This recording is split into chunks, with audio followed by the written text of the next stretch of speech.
Hey there folks, my name is Brock Chart and we're back at you with another tutorial. This one is Distortion, which is the very first tune in Five Finger Rock Book 1. And a little background about this one. So Distortion is the name of it, and a lot of rock tunes and rock bands use distortion pedals. The guitar player will a lot of times have like a bunch of pedals on the floor in front of them on stage, and they can just like quickly tap it and it'll change the sound.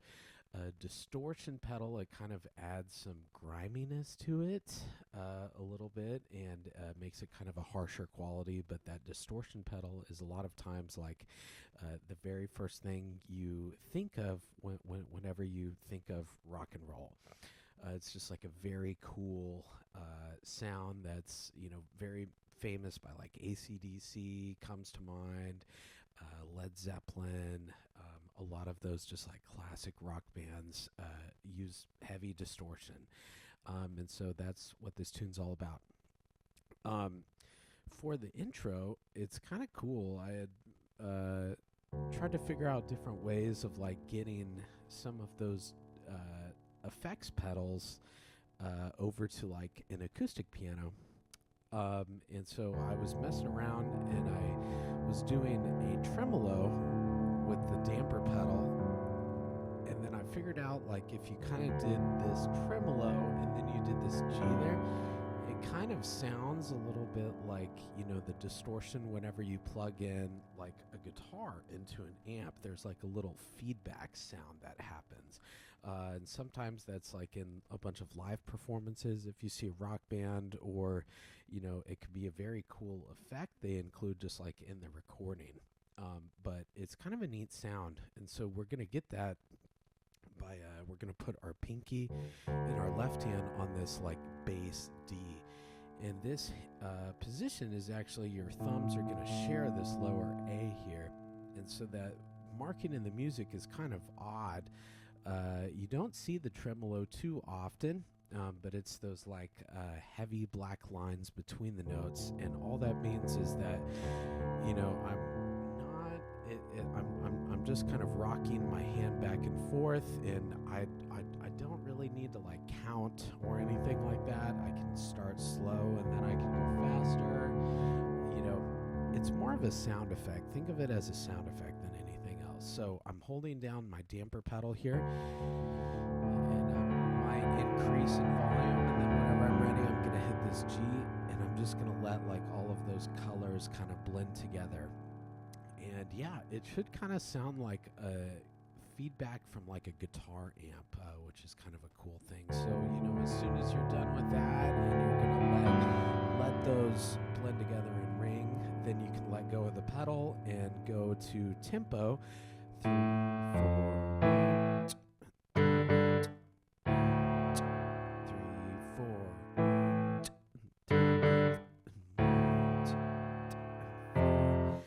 So the other kind of thing about this tune is that we're doing a lot of fifths, and with our hand position right here, sharing the A, we're able to hit all of these fifths without like moving or jumping around, which is nice.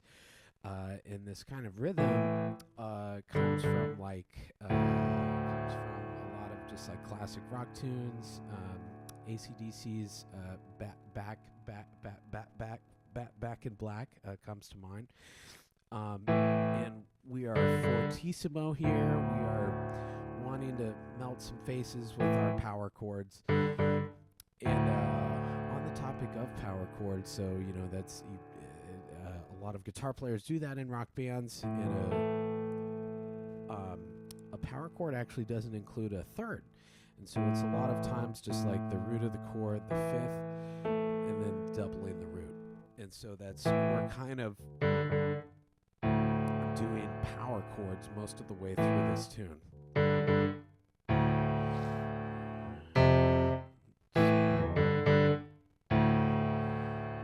A couple of other things that I want to point out in this is articulations. Most of the time on the beat ones, like right in measure 5 and 7 and 9, you see this caret on top of the note. And people call that a couple different things. The correct term, like in classical music, you would call it a marcato. I'm a jazzer, and a lot of jazzers will call it a house top. They do the same thing. And so it is a short note, but we're going to add a little bit more weight to it. And so I like to think short but fat, and it's also kind of accented a little bit. You can bring it out. So it's not as clipped as a staccato. We don't want to go,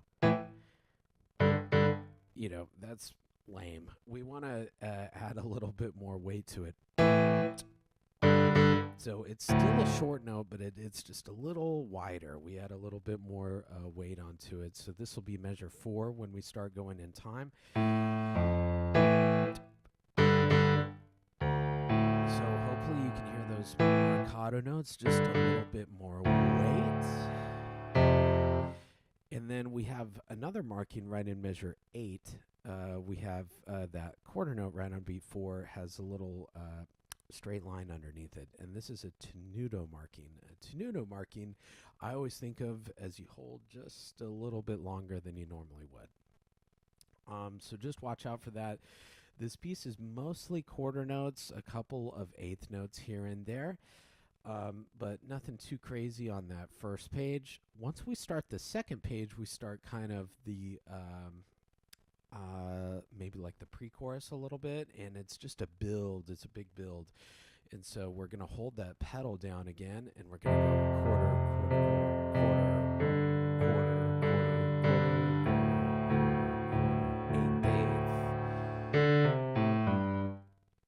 So, and for this, the ways to make your dynamics more effective is just to start softer.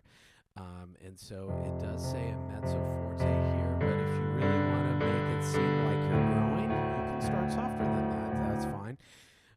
And then there's this last couple of eighth notes there, boo doo doo doo, and that's kind of a cool line.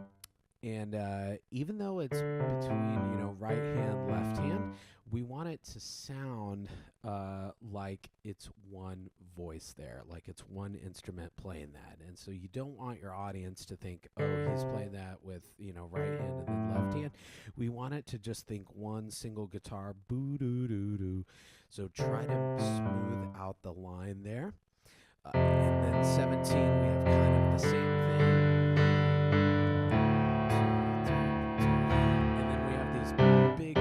Chords right there. Again, the house tops on those at a fortissimo.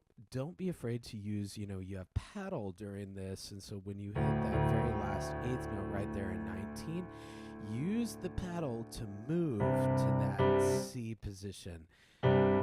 So that'll make your transition a lot smoother, and so there's not like a gap or a silence in your playing. So you can watch me do that. I'm going to do 19, 2, 3, and 4. Now I hold the pedal down, so then I can kind of split. My left hand can go down to C, and my right hand can jump up to C. And with the pedal down, I can make that transition without any breaks or anything in the sound. 21 is just kind of the same thing as our as the first page, and then on the very end there we've got a couple of more accents, and so we want to just make sure that we're rocking out here, and it sounds like an ending. 2, 3, and 4. So I hope that that you had fun watching this video and that it helped you learn the piece. And I appreciate you tuning in. I'll see you in the next one. Thank you.